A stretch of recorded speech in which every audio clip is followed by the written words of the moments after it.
as part of its ongoing probe into the Delhi car bomb blast by terrorists, the National Investigating Agency has taken one arrested accused, Shaheen Sahid of Lucknow, to Faridabad for on-site questioning. She is among the 7 accused in this entire case. Joining me on the broadcast is my colleague Devendra Kaushik with more details on this story. Devendra, हम ये देख रहे हैं कि अभी शाहीन शाहिद को ले गए वो लोग फरीदाबाद और वहाँ पर ऑन साइट क्वेश्चनिंग की जाएगी। उसके बारे में ज़रा हमें जानकारी दीजिए प्लीज़।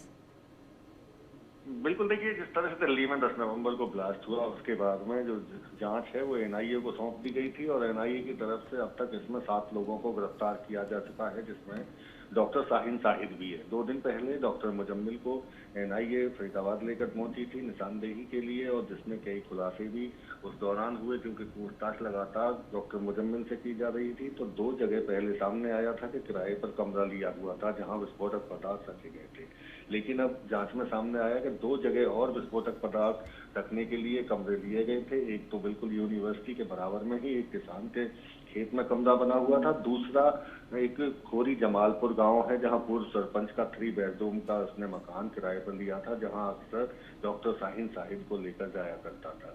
तो इसके बाद में अब डॉक्टर शाहीन शाहिद को भी यहां लाया गया है। कल दोपहर बाद में पहले एक एनआईटी में दशहरा ग्राउंड में एक शॉप है केमिकल की, वहां ले जाया गया था, क्योंकि वो ऑथराइज डीलर है जो हॉस्पिटल्स और मेडिकल कॉलेज और यूनिवर्सिटी में केमिकल की सप्लाई करता है। तो माना यह जा रहा है कि यहाँ से डॉक्टर मुजम्मिल और डॉक्टर शाहीन शाहिद ने केमिकल ब्लास्ट के लिए खरीदे गए होंगे, और इसीलिए वहाँ पहुंचकर एनआईए की तरफ से वहाँ से हार्ड डिस्क बरामद की गई है, मालिक से पूछताछ की गई है और कुछ वहाँ से पेपर्स वगैरह भी कलेक्ट किए गए हैं। डॉक्टर शाहीन शाहिद मौके पर निशानदेही के लिए साथ में थी। इसके बाद में अल-फलाह यूनिवर्सिटी में देर रात ले जाया गया, वहाँ वीसी के ऑफिस में बैठाकर पूछताछ की गई है और उसका 22 नंबर का जो कमरा है वहां खुलवाकर उसकी जांच की गई है और शाहीन शाहिद से पूछताछ की गई है कि कब कब वो वहां रहा करती थी, इस कमरे में कौन कौन आया करता था। तो ये पूरी जांच एनआईए की तरफ से लगातार आगे बढ़ती हुई हम देख रहे हैं। और 2 दिन पहले ही सोहेब नाम के एक व्यक्ति को, जो कंपाउंडर का काम यूनिवर्सिटी के अंदर करता था,